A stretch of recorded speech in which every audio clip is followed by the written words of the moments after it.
اعوذ باللہ من الشیطان الرجیم بسم اللہ الرحمن الرحیم۔ سورہ نمبر 22 آیت نمبر 7۔ وَأَنَّ السَّاعَةَ آتِيَةٌ لَا رَيْبَ فِيهَا وَأَنَّ اللَّهَ يَبْعَثُ مَنْ فِي الْقُبُورِ، اور یہ کہ قیامت قطعاً آنے والی ہے جس میں کوئی شک و شبہ نہیں، اور یقیناً اللہ تعالیٰ قبروں والوں کو دوبارہ زندہ فرمائے گا۔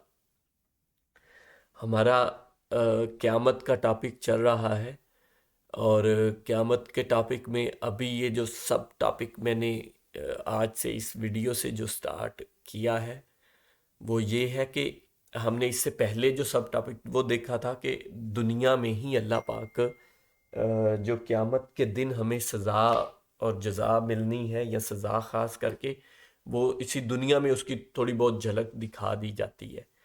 تو اب اس سے ایک آگے ہم فردر سٹیپ جائیں تو جو قبر کا عذاب یا کچھ ایسی باتیں ہوتی ہیں ہماری سوسائٹی میں، تو بہت ایسی فیمس ہیں، اور زیادہ تر وہ احادیث کے بارے میں احادیث سے زیادہ تر وہ پروون بھی ہیں، مطلب کافی ساری صحیح احادیث بھی ہیں، لیکن قرآن پاک میں اس کا ذکر اس طرح نہیں ہے، یا جو ہے وہ بلکہ اس سے الٹ ہے۔ تو میں ابھی اس سب ٹاپک میں یہی کوشش کروں گا کہ آپ کے ساتھ جو قبر وغیرہ کا ذکر قرآن پاک میں ہوا ہے، یا قبر میں کیا ہوگا، یا قبر کا جو فیز انسان کی اس میں گزرے گی وہ کیسی ہوگی، اس کے بارے میں جو کچھ ذکر ہے وہ میں آپ کے ساتھ ایک ایک کر کے آیات شیئر کرتا ہوں۔ تو باقی آپ اپنا خود اس میں ظاہری بات ہے خود سمجھیں، سوچیں کہ اللہ پاک کیا فرما رہا ہے اور ہماری سوسائٹی میں کیا باتیں مشہور ہیں۔ اور باقی ظاہری بات ہے ہمیں احادیث سے بھی کنسلٹ کرنا چاہیے، اور خاص کر کے صرف صحیح احادیث سے۔ باقی کی احادیث جو ہیں بہت سارے اس طرح کے واقعات اور ان کو ایز اے احادیث کر کے کوٹ کر دیا جاتا ہے، ان پہ تو بالکل بھی نہیں یقین کرنا چاہیے، لیکن جو صحیح احادیث ہیں ان پہ یقیناً ہمارا ایمان ہونا چاہیے، اور ان کو بھی ساتھ میں غور و فکر کریں۔ لیکن میرا کیونکہ قرآن پاک کا ٹاپک ہے تو میں صرف قرآن پاک کی آیات یا جو قرآن پاک میں چیزیں بیان ہوئی ہیں وہ آپ کے ساتھ شیئر کر دیتا ہوں۔ تو اسی کا آغاز اس آیت سے میں نے کیا ہے، اور یہ کہ قیامت قطعاً آنے والی ہے، یہ تو یقینی بات ہے۔ ہم نے پہلے بھی بہت ساری آیات پڑھی جس میں اللہ پاک قیامت کے لیے یقین کا ورڈ یوز کرتے ہیں، یقین کی، کہ وہ قیامت پر یقین رکھتے ہیں۔ ٹھیک ہے، باقیوں پہ ایمان لاتے ہیں، باقی چیزوں پہ ایمان لاتے ہیں، اور قیامت کا یقین رکھتے ہیں۔ یہ ہم نے مختلف پہلوؤں سے بہت ساری آیات اس پہ آلریڈی اسی ٹاپک میں، قیامت کے ٹاپک میں کر چکے ہیں، اسی کی پلے لسٹ میں میرے خیال سے کچھ 40 کے اوپر یا 40 کے لگ بھگ ویڈیوز ہم نے اسی خالی قیامت کے ٹاپک پہ کر لی ہیں۔ تو آپ نے اگر دیکھنی ہو اسی کا قیامت کا پلے لسٹ ہے میرے اسی چینل میں، تو آپ وہ سن سکتے ہیں۔ اچھا، قطن آنے والی جس میں کوئی شک و شبہ نہیں، یہ ہم نے بڑی دفعہ یہ چیزیں پڑھ چکے ہیں اور وہ ڈیٹیل سے ہو چکی ہیں۔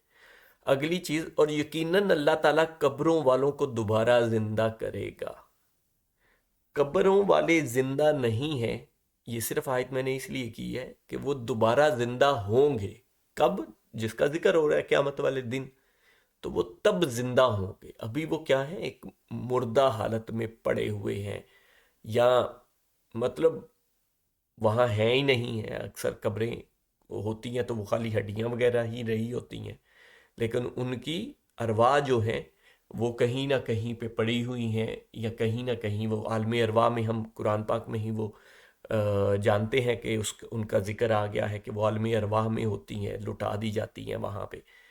تو وہ پورا ایک وہ ہے، لیکن یہاں مین بات یہ ہے کہ وہ قبروں والوں کو دوبارہ زندہ فرمائے گا۔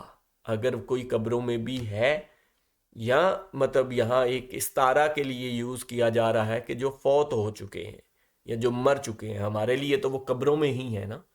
مینز ہم جو ہوتا ہے کہ جی وہ تو اب قبروں میں چلے گئے، اللہ ان کی مغفرت فرمائے، یہ وہ، تو ہمارے لیے تو وہ قبروں میں ہے۔ تو اللہ پاک وہ فرما رہے ہیں کہ جو قبروں میں ہیں، یا میں بھی ان میں کچھ موجود بھی ہوں، کچھ نہ بھی، یا خالی کسی کی ہڈیاں موجود ہوں، یا جو بھی ہے، ان کو بندہ اللہ پاک ان سب کو اللہ پاک دوبارہ زندہ کرے گا۔